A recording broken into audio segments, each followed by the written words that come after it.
like, share and subscribe Master K TV. గత సంవత్సరంన్నర కాలంగా మమ్మల్ని నోటికొచ్చిన బూతులు మాట్లాడినా నోటికొచ్చిన పద్ధతిలో దూషించిన చివరికి మా నాయకుడి చావును కోరుకుంటూ నికృష్టపు రోత మాటలు మాట్లాడినా మేము భరించుకున్నాం, సహించుకున్నాం, కోపాన్ని తమాయించుకున్నాం, పంటి బిగున బరాయించుకుంటూ వస్తున్నాం. వ్యక్తులుగా మమ్మల్ని అందరినీ ఇక్కడ కూర్చున్న వాళ్ళందరినీ ఎన్ని తిట్టినా పడతాం. శాసనసభలో కానీ బయట కానీ ఎంత రోత మాటలు మాట్లాడినా పడ్డాము, పడతాం. కానీ వేల మంది త్యాగాలతో దశాబ్దాల పోరాటాల ఫలితంగా అందులో ముఖ్యంగా ఏ రాజకీయ పార్టీ అందులో లేని నాడు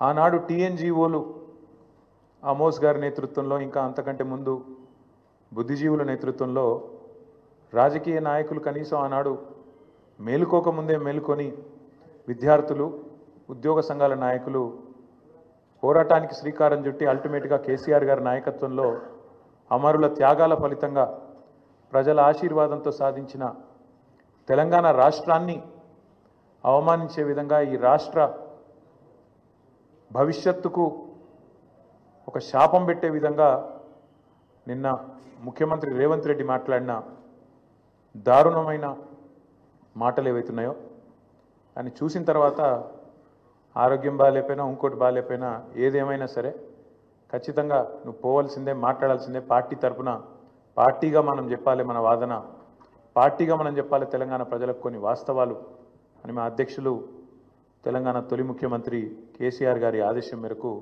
ఇవాళ మనందరం ఇక్కడ కూర్చుని ఉన్నాం. నిజంగా నిన్న రేవంత్ రెడ్డి గారు మాట్లాడిన మాటలు చూస్తే స్వతంత్ర భారతదేశ చరిత్రలోనే అత్యంత అసమర్థుడు, ఒక చేతగానివాడు, ఒక పనికిరాని దక్షత లేని పాలకుడు ఇంకొకరు లేరు ఈ దేశంలో అనేది మాత్రం తేలిపోయింది. అట్లాగే ఇంకోటి కూడా తేలిపోయింది. ఏవైతే వీళ్ళు ఒక 420 హామీలతో అభయ హస్తం అనే పేరు మీద ఇచ్చిన మేనిఫెస్టో, అందులో సబ్బండ వర్గాలకు కలిపి 420 హామీలు ఏవైతే ఇచ్చినరో కాంగ్రెస్ మేనిఫెస్టో ఈ శతాబ్దపు అతిపెద్ద మోసం అనేది కూడా తేలిపోయింది. అట్లాగే కేసీఆర్ గారు చిలుకకు చెప్పినట్టు చెప్పిండ్రు తెలంగాణ సమాజానికి. ఢిల్లీ పార్టీలను నమ్మితే 60 ఏళ్ళు గోసపడ్డం, మళ్ళా మోసపోతే ఢిల్లీ పార్టీల చేతుల్లా మళ్ళా గోసపడతాం, మళ్ళా ఆగమవుతాం అని చిలుకకు చెప్పినట్టు 100 సభలు మాట్లాడితే ప్రతి సభలో తెలంగాణ సమాజానికి ఒక అన్నగా, ఒక సోదరుడిగా, ఒక తండ్రిగా వారు చెప్పడం జరిగింది. ఆనాడు ఎన్నికల నాడు కేసీఆర్ గారు చెప్పిన ప్రతి మాట, ఢిల్లీ పార్టీలను నమ్మితే ఆగమైతే తెలంగాణ అని చెప్పిన మాట అక్షర సత్యం అని చెప్పి ఇవాళ రుజువు అయింది. ముఖ్యమంత్రి గారు మాట్లాడుతూ నన్ను ఎవరు నమ్ముతలేరు, అప్పు ఉడతలేదు, ఢిల్లీకి వెళ్తే దొంగను చూసినట్టు చూస్తుండ్రు, అపాయింట్మెంట్ కోసం పోతే చెప్పులు ఎత్తుకపోతాడేమో అని భయపడుతున్నారు. నాకు తెలిసి అయితే నాకు దగ్గర 48-49 ఏళ్ళు ఉన్నాయి. నేను కూడా రాజకీయాలను ఒక 35 ఏళ్ళకి వెళ్ళి చిన్నప్పటి నుంచి పేపర్లు చదివే అలవాటు ఉంది, టీవీ చూసే అలవాటు ఉంది, రాజకీయ కుటుంబంలో పుట్టినా కాబట్టి దగ్గర నేను కూడా ఒక 10-15 మంది ముఖ్యమంత్రులు వాళ్ళ నడవడిక, వాళ్ళ మాట తీరువని చూసినాను. నాకు పక్కన చాలామంది విశేషమైన అనుభవం కలిగిన వాళ్ళు ఉన్నారు. కానీ బహుశా ఇంత దివాలా కోరు మాటలు మాత్రం బహుశా ఈ దేశ చరిత్రలనే ఏ రాజకీయ నాయకుడు కూడా మాట్లాడలేదు. ముఖ్యమంత్రి కాదు, ఏ రాజకీయ నాయకుడు కూడా మాట్లాడలేదు. ఒక్క మాటలో చెప్పాలంటే రేవంత్ రెడ్డి గారు నిన్న నాకు పరిపాలన చేత కాదు అని కాడి పడేసిండని చెప్పక తప్పదు. చాలా స్పష్టంగా కాడి వారేసి నాతో కాదు అని చేతులు ఎత్తేసిండు. ఇక అయిపోయింది, నాతో కాదని నిన్న స్పష్టంగా చెప్పిండు.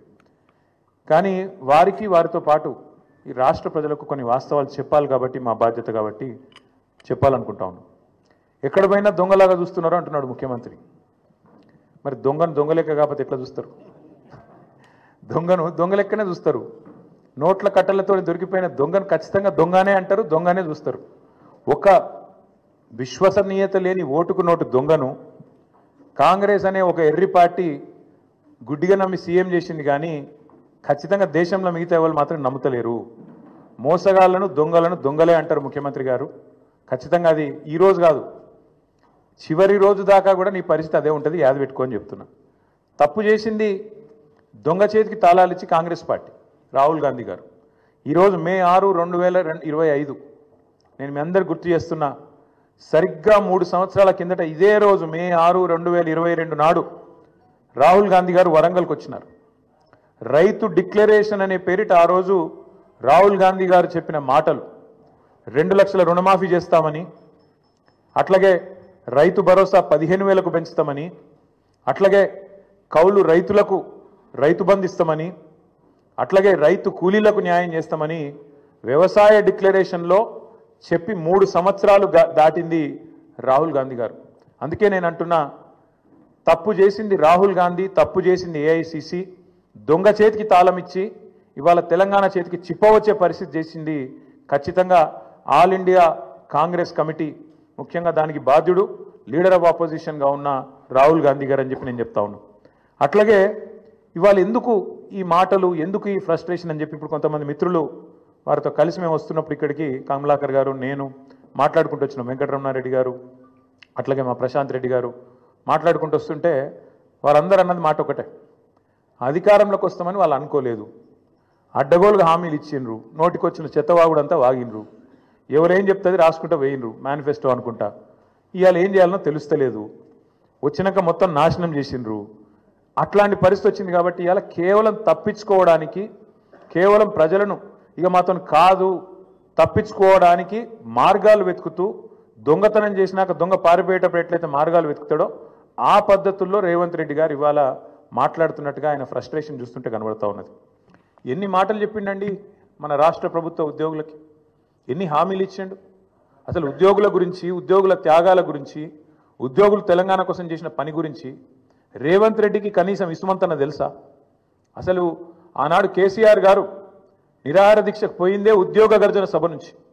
ఉద్యోగుల విషయంలో ఆనాడు ఒకసారి ఫ్రీ జోన్ హైదరాబాద్ అనే ఒక తీర్పు వస్తే దాన్ని ఖచ్చితంగా తిరస్కరిస్తున్నది తెలంగాణ సమాజం అని చెప్పి తెలంగాణ ఎన్జిఓల త్యాగాన్ని గుర్తు చేస్తూ తెలంగాణ ఎన్జిఓ అనే సంఘాన్ని ఉమ్మడి ఆంధ్రప్రదేశ్లో కూడా అత్యద్భుతంగా నడిపిన ఉద్యోగ సంఘాల నాయకులకు మా స్వామి గౌడ్ గారు ఇక్కడే ఉన్నారు, మా శ్రీనివాస్ గౌడ్ గారు ఇక్కడే ఉన్నారు, పెద్దలు దేవిప్రసాద్ గారు ఉన్నారు, పాతూరి సుధాకర్ రెడ్డి గారు ఉన్నారు, ఇంకా ఉపాధ్యాయుల నుంచి వచ్చిన మా సోదరుడు రసమై బాలకృష్ణ గారు ఉన్నారు.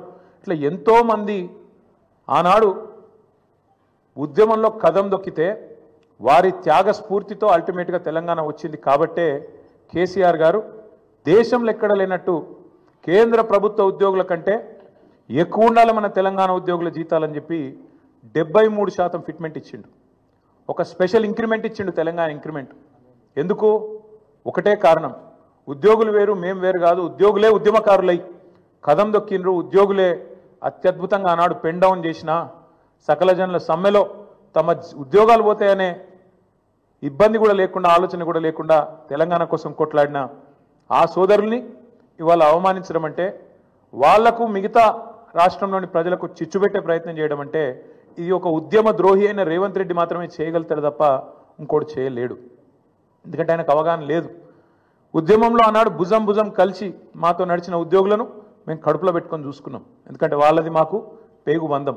అందుకే ఒక ఉద్యోగ సంఘాల నాయకుడు మంత్రి అయిండు, మరొక నాయకుడు కౌన్సిల్ చైర్మన్ అయిండు, ఇంకొక నాయకుడు బ్రహ్మాండంగా ఆనాడు కార్పొరేషన్ చైర్మన్ అయిండు, ఇంకొక నాయకుడు ఎమ్మెల్సీ అయిండు, ఇంకొక నాయకుడు ఎమ్మెల్యే అయిండు, చాలామంది ఇంకా చాలామంది పెద్ద పెద్ద హోదాల్లో ఆనాడు ప్రభుత్వంలో ఉన్నప్పుడు వారిని గౌరవించుకున్నది కేసీఆర్ ప్రభుత్వం.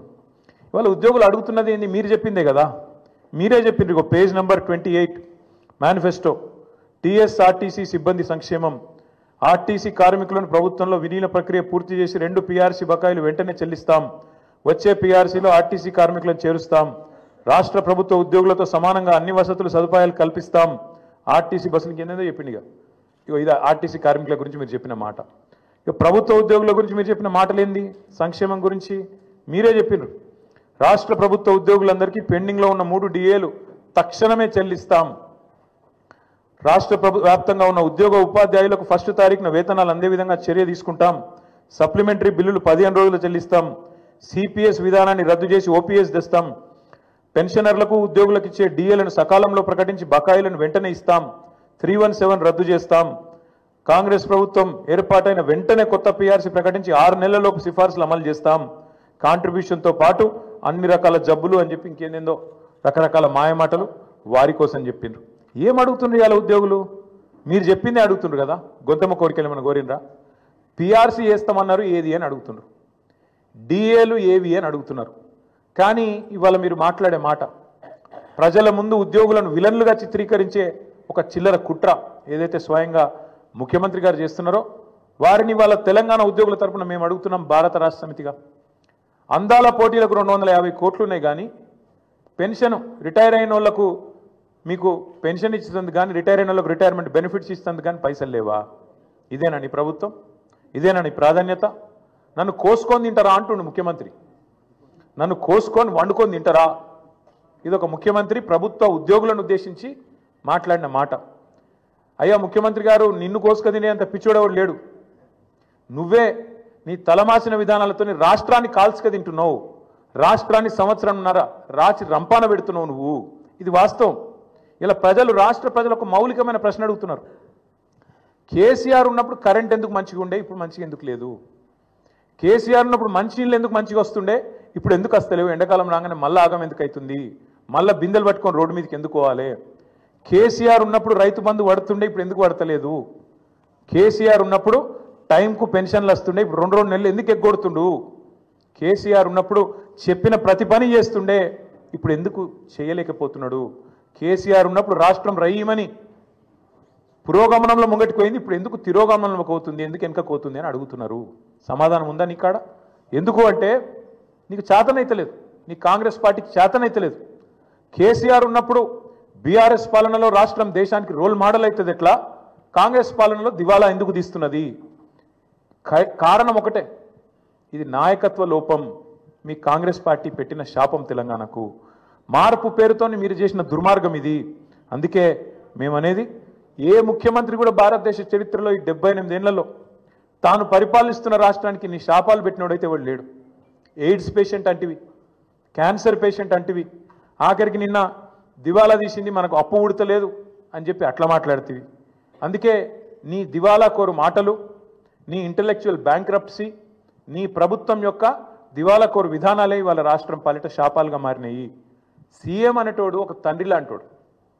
సంపద పెంచాలే రాష్ట్రం మొత్తానికి, ముఖ్యంగా పేదలకు, బలహీన వర్గాలకు, ఎవరికైతే టానిక్ అవసరం పడుతుందో, ఎవరికైతే కొంత మరి ప్రభుత్వం వైపు నుంచి చేయూత అవసరం పడుతుందో వాళ్ళని ఆదుకోవడమే ఒక ప్రభుత్వ పెద్ద, ఒక రాష్ట్రానికి పెద్ద లాంటి వాడు చేయాల్సిన పని.